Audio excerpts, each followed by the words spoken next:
talking more Ms. Marvel on the channel with the 6th episode. It's finally the finale of Ms. Marvel, which is kind of bittersweet just because these Marvel Disney Plus shows are just so short because 6 episodes just isn't really enough for me. And I think that shows in these episodes because, I mean, I didn't personally hate the last episode, the penultimate episode where we find out the history of the Bangle and we see Kamala's grandparents and all that stuff. But for it being the lead up into this finale, it certainly was kind of like a lackluster build-up here. So I was really hoping that the finale would stick the landing and kind of set up where we're going to see Kamala Khan next in the Marvels. With how good this last episode of Ms. Marvel was, it made me wish that we had these directors for all of the 6 episodes, because I actually quite like the style that's brought here by Adil Aarbi and Bilal Fallah, because it feels like, to me, they know what Ms. Marvel's all about, and they're able to capture that heart and charm that made us fall in love with the character in the first couple episodes, and it's here once again in this finale. Thankfully, the episode is a little bit longer than some of the previous Ms. Marvel episodes because we have a lot to pack in for this being the final episode.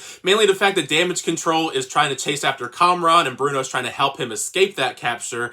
And you have Kamala getting back from Karachi and trying to save the day. All the stuff that involves Kamala's family is some of my favorite stuff in Ms. Marvel. There's just so much charm and heart poured into those scenes. And that's no different here in the finale. I thought it was great when she reveals to the rest of her family that she has superpowers and she's just barraged with all these different ridiculous questions along the way. Not gonna lie, I'm a little bit torn on the fact that Kamala's mom is the one that gives her Ms. Marvel outfit. I thought it was a great emotional scene, but I think I would have liked it a little bit more if we had Kamala make her own suit in the vein of Captain Marvel, as opposed to it being handed to her. But I am glad in this episode that now she's just going full out, fully embracing her powers, running across the city to try and find Bruno and Kamran. The suit itself, it looks fantastic. One of the things I've liked most about Phase 4 is just how comic book accurate a lot of the suits in this phase have been. Not that the ones in the other phases weren't comic book accurate, but they're just so great in these Phase 4 costumes. Also, I can't help but find it amusing that we're continuing this running on joke in the MCU that if you just put on a baseball cap, it's a disguise. I do find it a bit odd that the clandestine really aren't mentioned whatsoever and don't really show up in the finale, because I know that we've kind of been building them as an antagonist, but to not have them really be mentioned whatsoever, other than a passing mention that Najma died,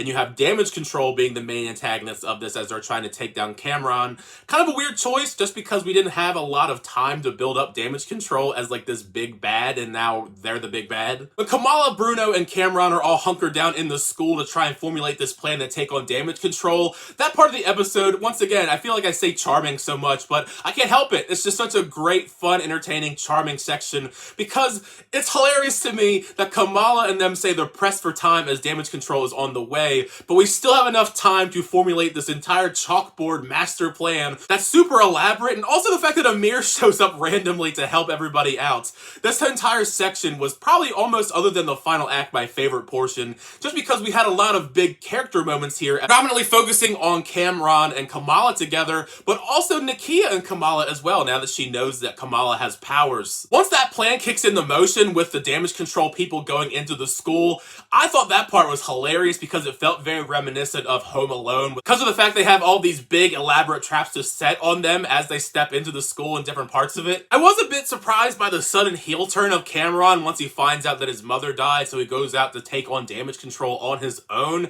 I am glad that Kamala finally just goes all out with her powers here. The fact that she finally embiggens, I mean, that's something I've been waiting for the entire show, to just see her actually use her powers we know from the comic books. So it is a great sign that we're finally seeing Kamala learn more about her powers and how to use it. I wasn't expecting this big over-the-top final battle though, because a lot of these Disney Plus Marvel shows don't really have those.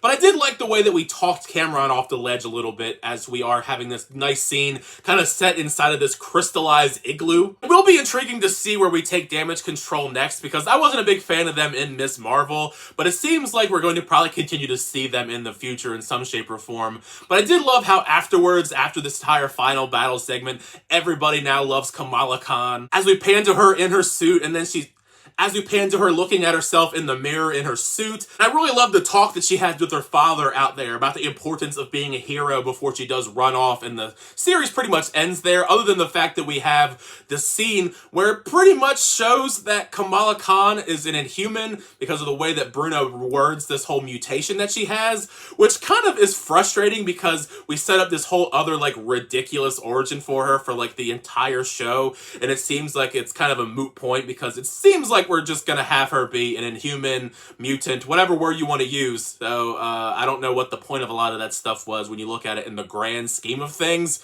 We do have a great post-credit scene though, and it looks like Kamala Khan finally gets her shape-shifting abilities because she turns into Carol Danvers. We get to see Brie Larson show up, and it looks like she's got a new suit on. So I will be intrigued to just see how we tie everything into the Marvels, because that is like the next time we're going to see them all, because I mean they even say she's going to return in the Marvels.